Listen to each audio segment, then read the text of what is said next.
Newark's air traffic outages were just the tip of the iceberg in a crisis that has gripped U.S. airports this summer, exposing the fragility of a system long held together by aging infrastructure and chronically understaffed control towers.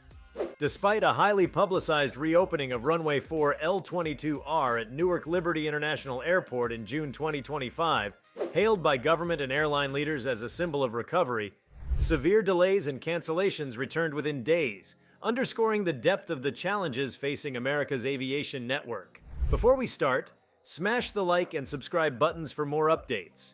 Across the nation, air traffic control centers have been reeling under staffing shortfalls that exceed 3,000 controllers, a gap that has translated into at least 16 major system failures so far this year, from radar outages in Denver, Kansas City, and Oakland, to an electrical fire in Baltimore. Many of the control towers and associated systems still rely on hardware and software more than 2 decades old, with spare parts increasingly scarce and technical expertise in short supply.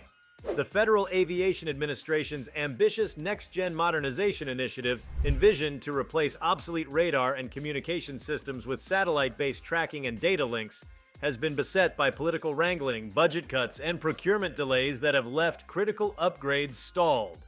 A 2024 Government Accountability Office report found that 90% of the FAA's critical infrastructure was overdue for updates, and fully half of it was considered unsustainable without immediate intervention.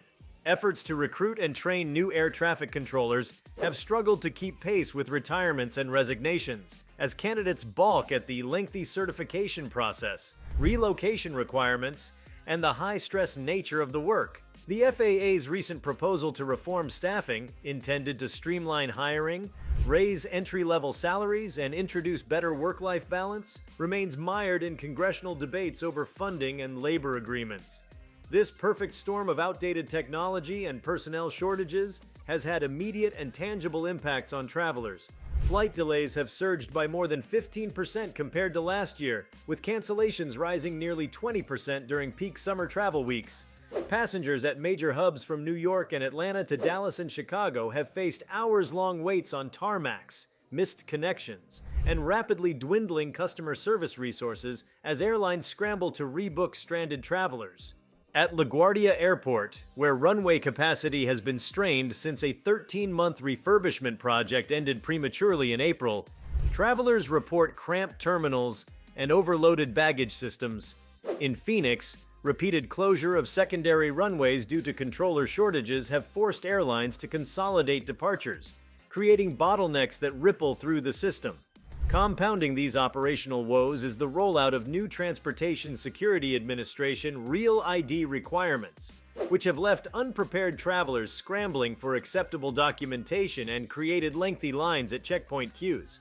The enforcement of Real ID, originally slated for 2023 but delayed by pandemic-related disruptions, has collided with surging passenger volumes to exacerbate congestion both before and after security screening.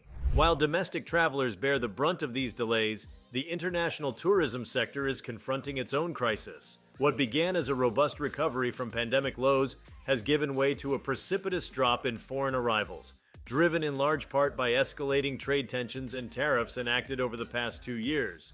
A report by Tourism Economics now projects inbound travel to the U.S. will decline by 5.5% in 2025. In stark contrast to earlier forecasts that had anticipated nearly 9% growth. This downward revision could trim international tourism spending by as much as $18 billion annually, a blow that reverberates through hotels, restaurants, museums, and other businesses that rely on overseas patrons. According to data from the World Travel and Tourism Council, spending by international visitors is expected to fall 7% this year, from $181 billion in 2024 to less than $169 billion. This would represent a 22.5% reduction from the pre-pandemic peak of $217 billion in 2019, erasing much of the industry's recent gains. The principal driver behind this downturn is a series of tariffs imposed on steel, aluminum, and a broad range of Chinese and European goods, which have fueled a broader narrative of hostility toward American trade partners. Canadian travelers, the largest cohort of international visitors to the U.S., have been particularly vocal, with leisure bookings down 40% in March compared to a year earlier, prompting Air Canada and other carriers to slash flights to Florida, Las Vegas, and Arizona. In Canada, the suggestion that the nation should be folded into the United States sent shockwaves through local media and led many prospective tourists to reconsider their summer plans. Ian Urquhart of Edmonton, who had planned a 5-day trip to Las Vegas for a Coldplay concert, canceled at the last minute to protest incredibly disparaging comments, forfeiting a $500 deposit in the process. European travelers have also shied away, citing a mix of political unease and exchange rate fluctuations. The euro and the British pound, still recovering from post-Brexit volatility, have lost value against the dollar, making U.S. vacations substantially more expensive for visitors from Germany, France, and the U.K. Politically driven concerns, ranging from the U.S. administration's stance on Ukraine to perceptions of rising far-right influence, have further dented confidence in America as a welcoming destination. Asian markets have not been immune.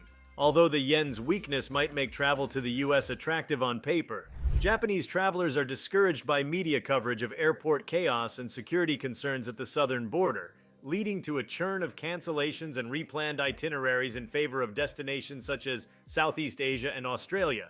The cumulative effect of these cancellations is far from trivial. More than 3 million planned visits have been scrapped or postponed, according to industry analysts, leaving once bustling terminals eerily quiet and eroding the resource base airports need to operate efficiently. Lower passenger volumes translate directly into reduced revenue from landing fees, passenger taxes, and concessions at shops and restaurants inside terminals. Airlines, already contending with rising labor and fuel costs, have begun to cut capacity on underperforming routes, further shrinking options for travelers and creating a feedback loop that discourages ridership even on routes still in service. Carriers such as Delta Airlines have warned that continued tariff escalation threatens their best financial year in history, as corporate bookings falter alongside leisure travel. The tourism downturn is poised to imperil hundreds of thousands of American jobs.